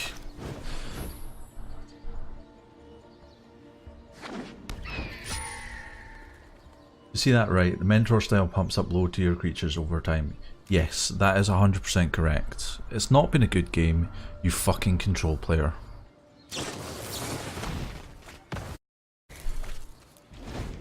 Fuck you and your control deck. Yeah, that is 100% right, Dragon Racer. The downside of that is that because it takes time for you to ramp up your creatures to the point where they can deal with that, they have the same time to build up their side of the board, and against things like control decks like you've just seen, that gives them time to find the answers that they need to your creatures to then kill them. Yes, Harold the Healing Hawk. My friend, another streamer called Alias V, she nicknames all of her cards, and the Healing Hawk is called Harold, so I have stolen it. Yes, Hammer Dropper is a good Mentor card, however it has 2 toughness and dies to shock, a 1 mana red spell. And unfortunately the meta today is full of red decks. It's not quite the version that I have here. It's not quite this, but it's very similar to this. It basically runs Steamkin and then a bunch of cheap spells to power it up. And you basically power up the Steamkin, run into Chain Whirler, Phoenix, and then Experimental Frenzy and just destroy things. I should actually build that deck because it's stupid. Actually, let me find it.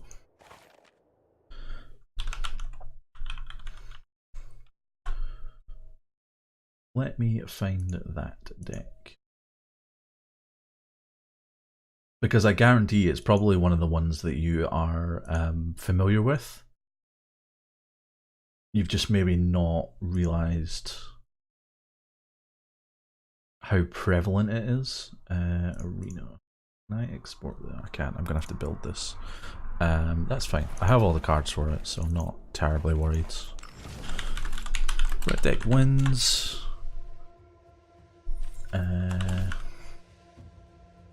3 Firebrands, 4 Lava Runners, Runaway Steamkin, 4 of those, 4 Viashino Pyromancers, 4 Goblin Chain Whirler, 4 of you, 2 Rekindling Owlinks.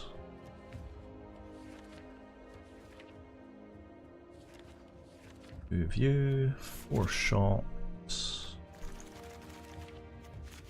3 lava coils, 4 lightning strikes. I've gone past lightning strike. 3 Wizard's Lightning.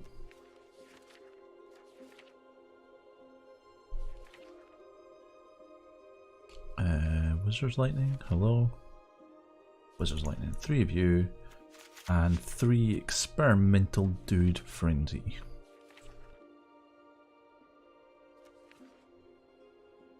Already gone past it, I think I have. 3 of you. And 22 mountains. Yes.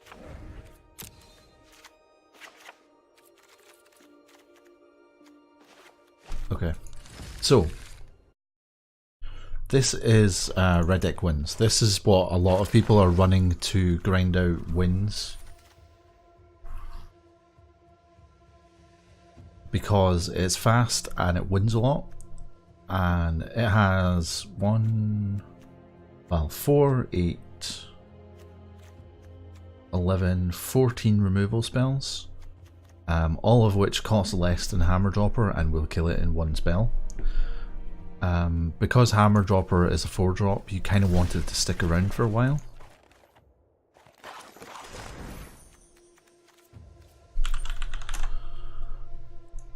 Oh, I can't right click and make it bigger. Yeah, because it's a 4-drop, you kind of want to stick around for a while. In Limited, it's a fantastic card because it's unlikely the enemy will have an answer for it right there and then. But turn 4 against the mono red deck, they are probably going to have an answer for it. So you drop that, they're just going to shock it off the board. Which is why I'm not running it. Although maybe I should put it in instead of Inspiring Commander, but I kind of wanted the card draw. But yeah, I mean, Mentor as an archetype is very weak because it wants to run weenies, but it's too slow to run weenies at the same time. You could drop out like everything except the Bannerets, the Stalwarts, these guys, potentially the Swiftblade Vindicators. Legion Warboss is good for reasons that other than it being a mentor. But in general, like Mentor as a concept is pretty weak. A really good red-white deck is Boros Angels, but it's also expensive as fuck, so it has a lot of... This is more of a mid-rangey deck rather than the aggro that Mentor wants to be and fails at. But it does have like all the mythics. Like you need mythics for Lyra, you need mythics for Resplendent Angels, for History Benalios, things like that.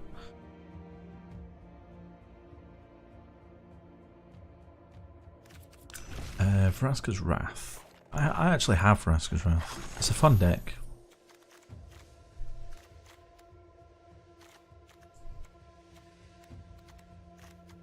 So we are entering the last like 15 minutes.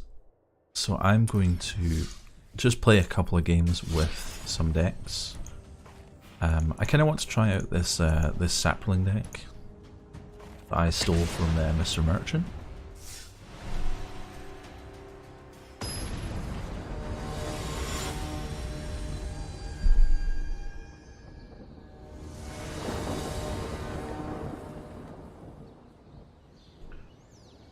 Ooh.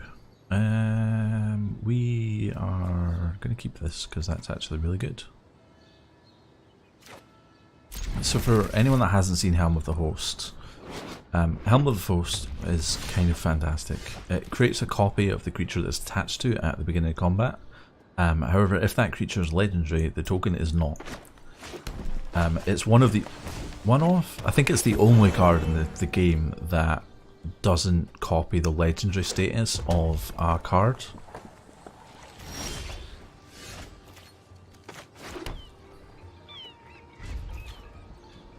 So the idea is you basically you drop like Tendershoot Dryads, you put a Helm of the Host on it, and your saplings get absolutely massive.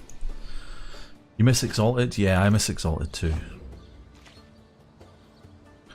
They're reprinting Noble Hierarch in Ultimate Masters, which is kind of nice. Ooh, Adlas. Is this a budget wizard deck? think this is a budget wizard deck. Oh, that's an instant. I could have played that at the end of his turn. Now I've just given him targets to shock.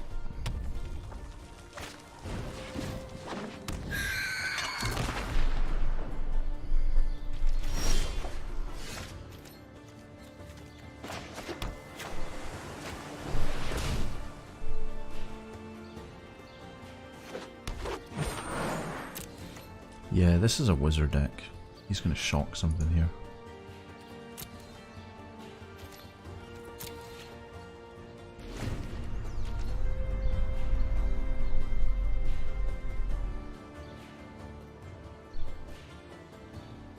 Sure strike, eh? It's not like I can do very much about that. Wow.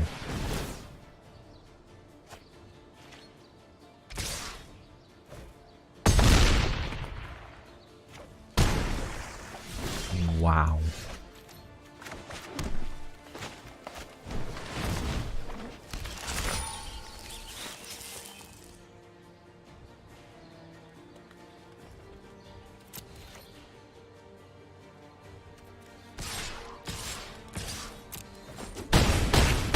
He has to play one single spell and I die.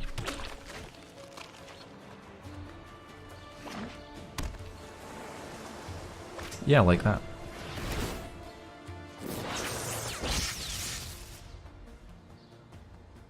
Dude, I'm already dead.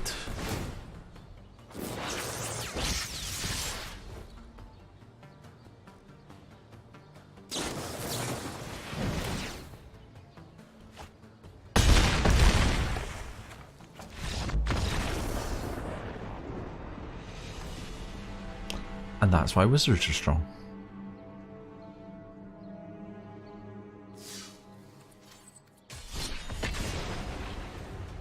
I actually really like the idea of the sapling deck because it's just janky and fun.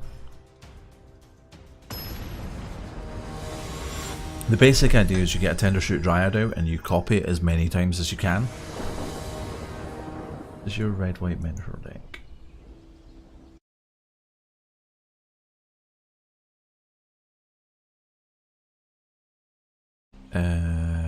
Yes.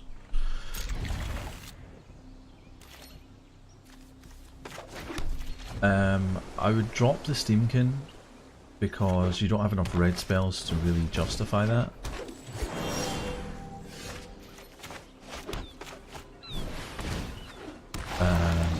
Deafening Clarion's more likely to kill your board as well, so it might not be the best idea. I can see where you're going with it.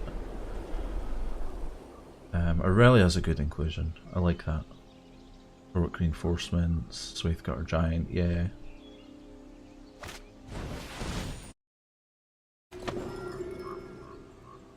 I think the sort of main thing that I would say about that is just to try and cut down on the number of one-offs and two-offs. Because you want to aim for more consistency rather than necessarily just having a lot of different things. But obviously that requires the cards to do so, so I kind of get where you're coming from there.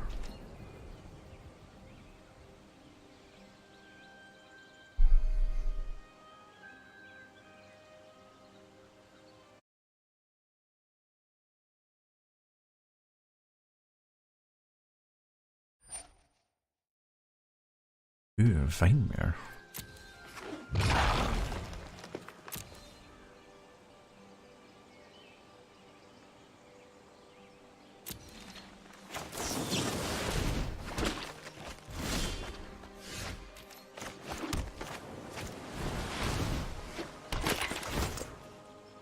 Almost there. We're almost at the meme level.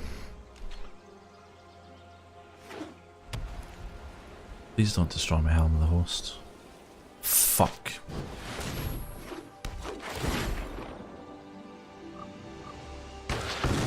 I wish there was like a ... emote.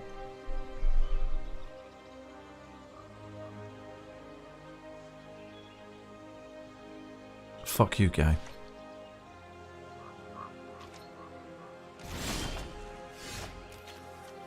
I can't kick that. But if I play a Llanowar Elf, I can kick it next turn. Dude, it's a Llanowar Elf. You're not going to destroy a Llanowar Elf. Come on. This is where I walk into March of the Multitudes.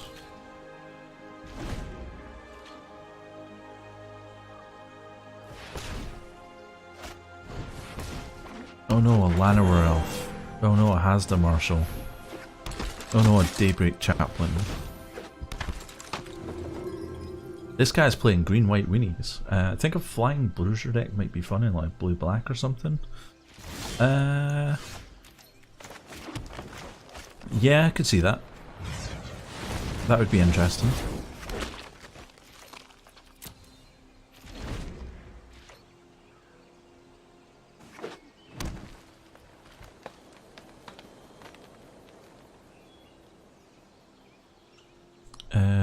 Blue, black, white might be a good colour combo, or blue, white, one of the two. You just want to spawn tokens.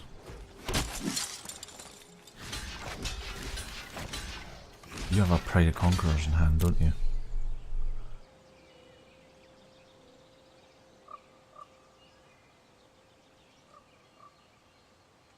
Titanic Growth. Okay.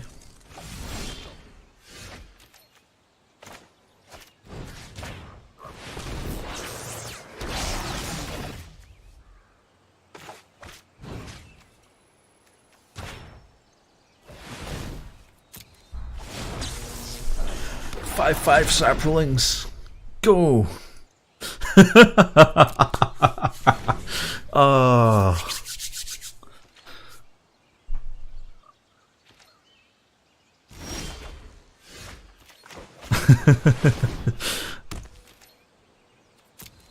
I should really be attacking, but I just want to see how many sapling, how big I can make these saplings.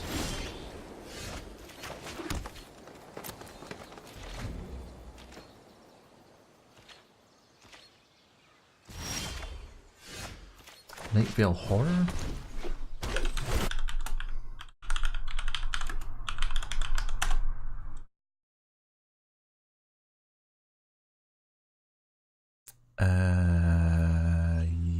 Yes, let's keep that. I don't know what a Nightvale Horror is.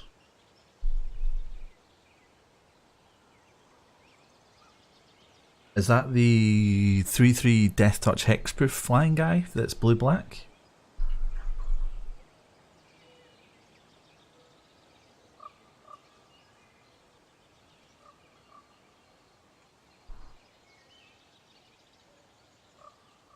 Oh, he's tapping mana. Venerated Loxodon. Why did you even tap mana for that? You could have convoked the fuck out of that.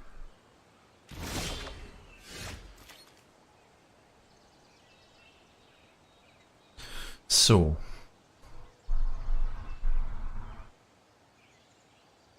I can either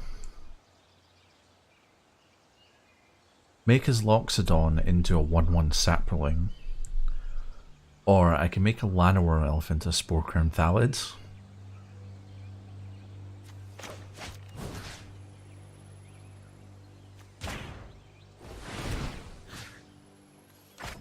Yeah, Sporecrown Thalid wins. 6/6 saplings. Now I just need a Tendershoot Dryad and I'll be sorted for life.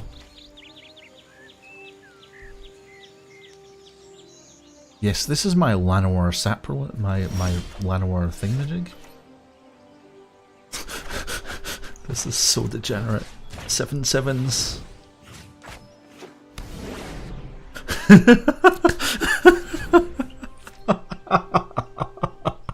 Oh.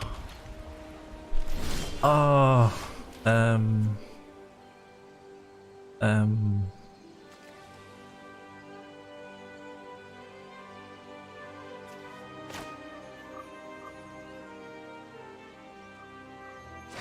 Holy cards on the field, Batman. I know. I know.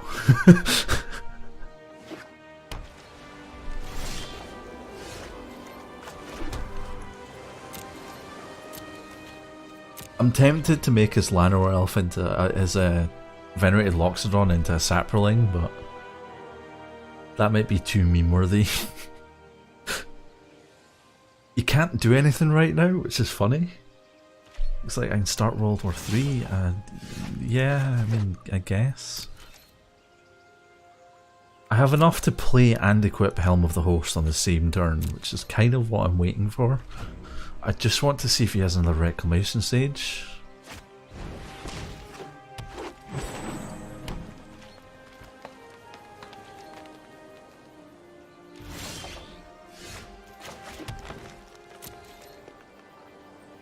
I could make one of these Saplings into another Spore Crown Thallid and have 8/8s, but that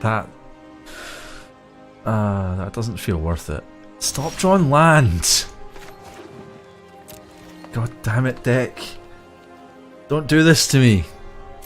You drew so well to start with. And then you top deck 3 Metamorphic Alterations in a row. Hey Swim Deck, how are you? You guys have your whole damn deck on the field at this point? No, I've still got 36 cards left in my deck. Yes, Spore Swarm! More Saprolings! Let's do that at the end of his turn, just for the memes.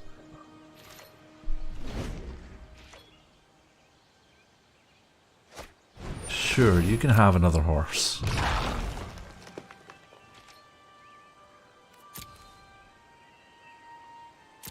And all of these Saplings are going to explore as well. Oh, this is hilarious. This is hilarious.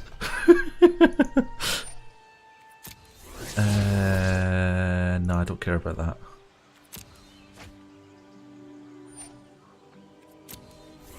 Okay, that's a land.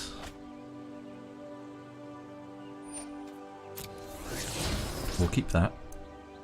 More Saprolings! Ma ha ha ha ha! Ma ha ha ha ha!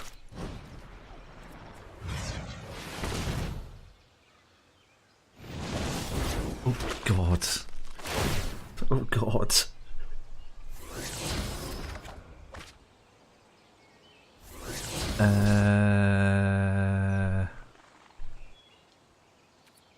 Nah, I don't care about that. I will keep that though.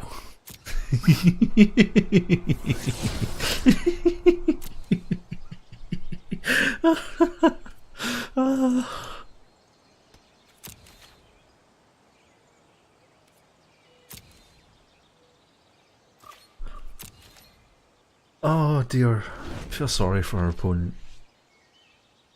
This is where you like cleansing Novas and we cry.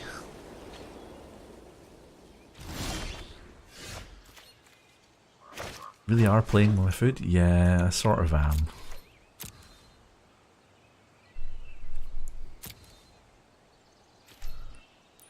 But it's fun, Grimtides. It's fun.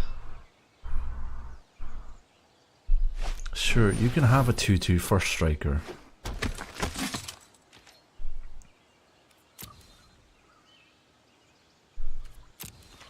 That's an evil giggle. Yeah, I know.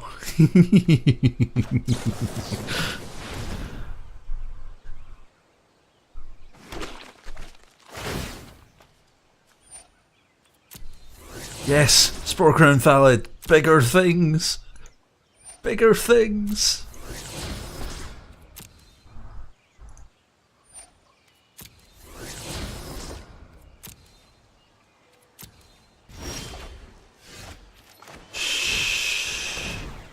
This is not where Star of Extinction would come in handy. Yes! Tenor Shoot Dryad!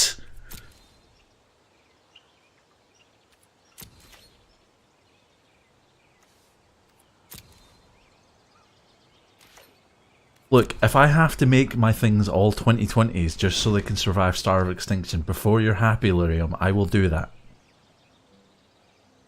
Inspired Charge? That's not really going to help you.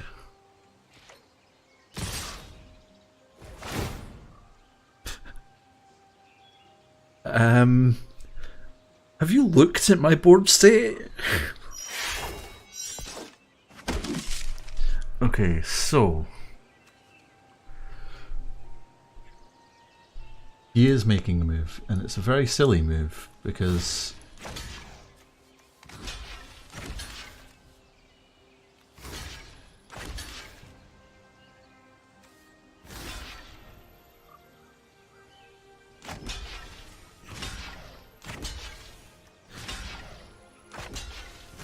I have more 9/9s than he has 4/3s.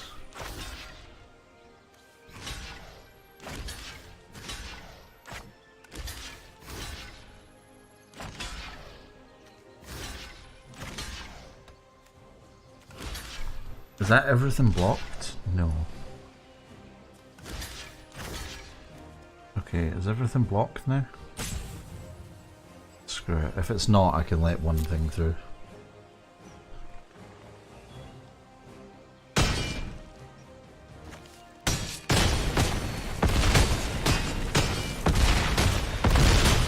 Goodbye, opponent's board.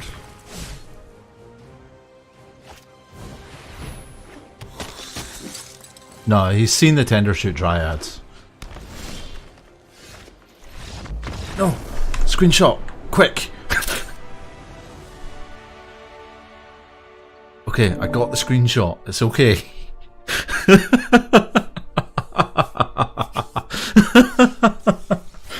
Oh, that was freaking awesome. That was freaking awesome. Oh, I'm so glad we ended on that game.